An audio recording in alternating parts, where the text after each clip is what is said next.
നമുക്ക് നല്ല കുറുകിയ ചാറോട് കൂടിയുള്ള തക്കാളിക്കറി ഒന്ന് ചെയ്ത് നോക്കിയാലോ.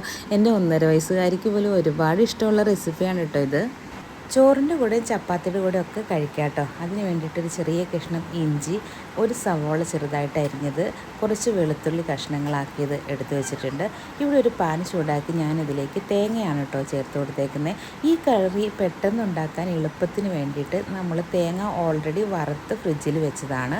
അപ്പോൾ അതിലേക്ക് നമ്മൾ കുറച്ച് വലിയ ജീരകം, അതുപോലെ മല്ലിപ്പൊടി, മുളക് പൊടി, മഞ്ഞൾപ്പൊടി എന്നിവ ചേർത്തിട്ട് ഒന്ന് ചെറുതായിട്ടൊന്ന് ചൂടാക്കിയെടുക്കണം മാത്രമേ വേണ്ടൂ. കാരണം ഓൾറെഡി നന്നായിട്ട് വറുത്ത് വെച്ചിട്ടുള്ള തേങ്ങയാണ് കേട്ടോ. അപ്പോൾ തേങ്ങ വറുത്തപ്പോൾ അതിലേക്കൊന്നും ചേർത്തിരുന്നില്ല. നമ്മൾ ഏത് കറിക്കാണോ എടുക്കുന്നത് ആ സമയത്ത് വേണ്ട സാധനങ്ങൾ ചേർത്തിട്ട് ഇങ്ങനെ നല്ല മഷി പോലെ നമ്മൾ അരച്ചെടുക്കും കേട്ടോ. വെള്ളം ഒട്ടും ചേർക്കാതെ അരച്ചെടുത്തതാണ്. പിന്നീട് നമ്മളൊരു പാൻ വെച്ച് അതിലേക്ക് വെളിച്ചെണ്ണ ചേർത്ത് കൊടുത്ത് വെളുത്തുള്ളിയും ഇഞ്ചിയും കറിവേപ്പിലയും എല്ലാം കൂടെ നന്നായി മൂപ്പിച്ചതിന് ശേഷം നമ്മൾ അരിഞ്ഞു വെച്ചിട്ടുള്ള സവോള ചേർത്ത് കൊടുക്കണം. അതിന് ശേഷമാണ് നമ്മൾ തക്കാളി ചേർത്ത് കൊടുക്കേണ്ടത്.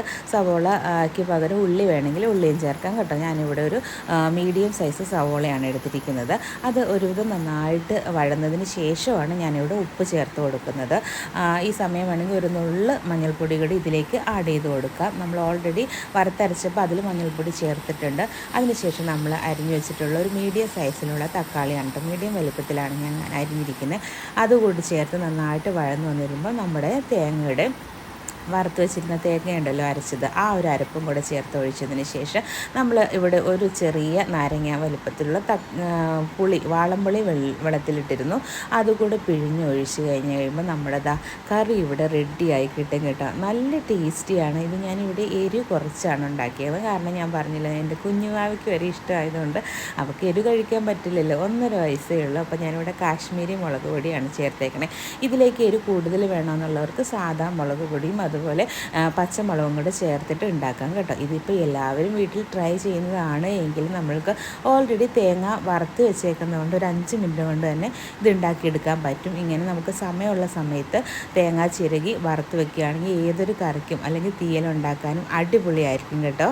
അപ്പോൾ ഇതുപോലെ തേങ്ങയൊക്കെ വറുത്ത് സൂക്ഷിച്ച് കറി ഉണ്ടാക്കുന്നവരുണ്ടെങ്കിൽ ഒന്ന് കമൻറ്റ് ചെയ്യാൻ. ഈ റെസിപ്പി നിങ്ങൾക്ക് ഇഷ്ടപ്പെട്ടിട്ടുണ്ടെങ്കിൽ ഒന്ന് ലൈക്ക് ചെയ്ത് ചാനലൊന്ന് സബ്സ്ക്രൈബ് ചെയ്ത് നിങ്ങൾക്ക് ഇഷ്ടപ്പെടുന്ന ഫാമിലിക്ക് വേണ്ടി ഒന്ന് ഷെയർ ചെയ്ത് കൊടുക്കണേ. അപ്പോൾ മറ്റൊരു വീഡിയോയുമായി കാണാം. അതുവരേക്കും ബൈ.